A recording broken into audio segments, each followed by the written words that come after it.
Chapter 19. Sick Bay. After a moment, a ramp extended from the side of the Ferkel. Snout, now full size, stepped out and called, "Rod! Rod, where are you?" "Here!" I cried, flashing down to hover in front of him. As I floated there, I had a sense that something about the alien wasn't quite as I had expected, but I couldn't figure out what it was. "Thank goodness you're all right," he said. "Quick, fly over by that tree so Phil can enlarge you." I shot off in the direction he pointed.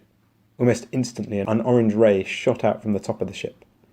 I could see that it came from the device I had installed, which was now several times larger than me. The world spun. For an instant, I blacked out. When I opened my eyes again, I was still floating about 3 feet above the ground, but now I was my regular size.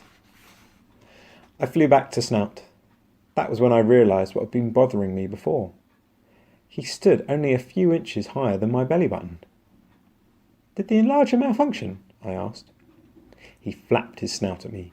"No, this is our regular size. We don't have time to talk about that now. We have to find Gracker and BKR and get out of here. I'm bonded to Gracker, so I should be able to locate him with my mind, but if he's unconscious or—" He stopped and cleared his throat. "If he's unconscious, it will be more difficult. You look for BKR." I nodded and started to fly in a circle above the wreckage. Though I was looking for BKR, I spotted Gracker first, or at least the lunchbox that I thought held him. It was nearly flat. A tiny green arm hung from one side of it. My heart thudding with terror, I landed and gently picked up the box. I didn't dare open it. "Snout!" I cried. "Over here, quick!" He rushed to my side. When he saw the crushed box, the dangling arm, his eyes went wide and he looked so sad I nearly began to cry myself. Without saying a word, he took the box tenderly from my hands. "Find BKR," he said. Then he turned and headed for the ship. It took me another 2 or 3 minutes to locate our enemy. He was lying in a pile of rubble about 50 feet from the ship. His eyes were closed and he looked badly battered. Remembering that the anti-gravity function of the belt would extend to anything I carried, I swooped down and picked him up and sailed into the ship. "Good," said Phil when he saw me come through the door. "Now let's get out of here before anyone sees us." He pulled in the ramp and the Ferkel soared into the atmosphere. Snout appeared at my side almost instantly. "Bring the enemy this way," he said. As I followed him from the control room, I had to duck my head to fit through the doorway. We went to an elevator which quickly transported us to what had been the ship's version of the nurse's office at school. Sick Bay was what Snout called it. Madam Pong and Tar Gibbons were already there, each lying on a table. Above the tables hung silvery domes from which emanated a soft blue light. Like Snout, Madam Pong and Tar Gibbons appeared to be only about 3 feet tall. That was harder to judge precisely with them lying down. Madam Pong wrinkled her nose when she saw me. "You did well, Rod," she whispered. "Thank you," I said softly, scared by the weakness in her voice. I wanted to go to her, but I had to get rid of BKR. "Place him here," said Snout, indicating another of the healing tables. When I laid BKR down, Snout strapped him to the table. Then he switched on the blue light. I went to stand beside Madam Pong. "Are you all right?" I asked. She closed her hand over mine. "I will be before long.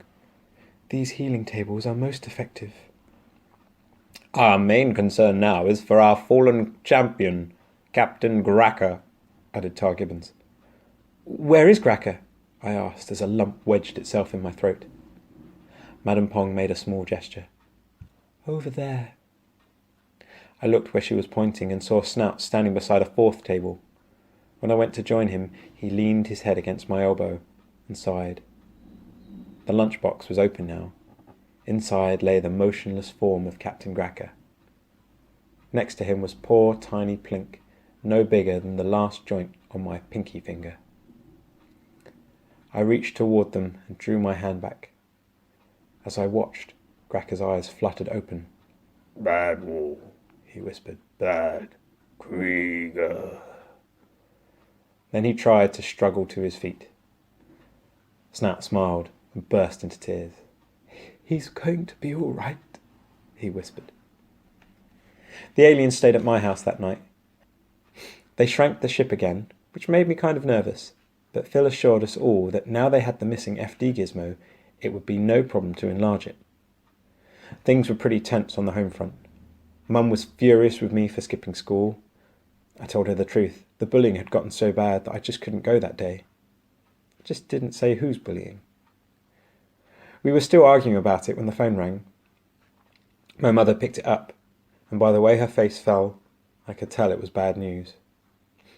"Yes, Mr. Markle," she said. "I'll talk to him this evening." Hanging up, she made a face. "That was Arnie's father. He's still talking about a lawsuit. I don't know what we're going to—" She paused, turned away. When she turned back, her face was calm. "Don't worry about it, Rod," she said. I appreciated the sentiment, but not worrying about it was not one of my options. Before I could think of anything to say, the phone rang again. Mum moaned and picked up the receiver. I started to leave, but she motioned me back into the room. She listened for a minute, and if she had looked worried when Mr. Markle called, the look on her face now was of panic and disbelief. After a minute, she put her hand over the receiver and whispered, "Rod, were you near the Becker house today?" Eyes wide, I nodded. She closed her eyes and took a deep breath. After a second, she said, "The police want to talk to you." The sergeant who came to the house was firm but kind. I could tell he didn't want to believe I had anything to do with the explosion. I could also tell that he was afraid it would turn out that I had. "Is it true you skipped school today, young man?" "Yes, sir." "And did you go over to the Becker house when you should have been in school?" "Yes, sir." "Now why would you do a thing like that?" I can hardly remember the story I concocted. Something about wanting to talk to Mrs. Becker to see if she could do anything about the way Billy was bullying me. I think it made sense, though I couldn't swear to it.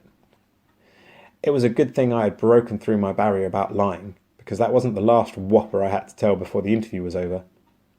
When the sergeant asked me if I had seen anything suspicious, I swallowed hard and lied again. So far I thought I was doing pretty well, but his next question really scared me. "Is it true that you've been working on a volcano for your science project?" No point in telling a lie on that one. Everyone in my class knew what I'd been making. "Yes, sir." "And it was really going to erupt?" "Yes, sir." "So you've been learning about explosives?" "Now see here, officer," said my mother. He waved his hand at her to be quiet. "I was just going to use vinegar and baking soda," I said meekly. "Well, that's about it for now," he said, folding his notebook. "If you think of anything else I should know, give me a call." It was clear that by anything else, he meant if I wanted to confess to having blown up the Becker house. My mother showed him to the door. When he was gone, she came back and looked at me. "Rod, do you know anything about what happened to the Becker house?"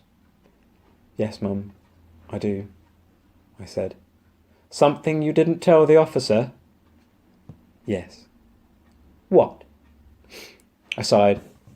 I might have been able to lie to BKR. I might have been able to lie to the police. But I still couldn't lie to her. "Well, it blew up when a miniaturized alien spaceship that was trapped inside the house expanded to its full size." "Rod, this is no laughing matter. What happened today is very serious. I think you'd better go to your room, young man. I'm very disappointed in you." The taste of dry chocolate cookie heavy in my mouth, I sighed and trudged to my room. "What's wrong, Rod?" asked Snout when he saw me come in. He was sitting on the edge of my science project. We had figured this was a good place for the aliens to hang out. Since I hadn't finished repairing the hole, if we heard anyone coming, they could scramble through it and hide inside the volcano. "Everything," I said bitterly. "You guys have completed your mission, but my life is going right into the toilet. My mother is furious at me for skipping school today. And since I was out of school when it happened, our local police think I was the one who blew up the Becker house. Not to mention the fact that my science project still has a big hole in it." "I've been meaning to ask you about the project, Rod," said Phil. "How exactly were you planning to get it to school?" "In my mother's car," I said, wondering what in the world he was talking about. And how are you going to get it in her car? Well, the two of us would pick it up and... I stopped as I realised what he was talking about. The volcano wasn't sturdy enough to be tipped sideways, and it was at least a foot too wide to go through the door. It was a small thing, really, but it was the last straw. With a scream of despair, I threw myself onto the bed and buried my head under my pillow. I only meant to stay there for a minute. Suddenly everything, the lack of sleep, the wild adventures, the danger and drama, caught up with me. I felt myself drifting into a sleep I couldn't seem to resist.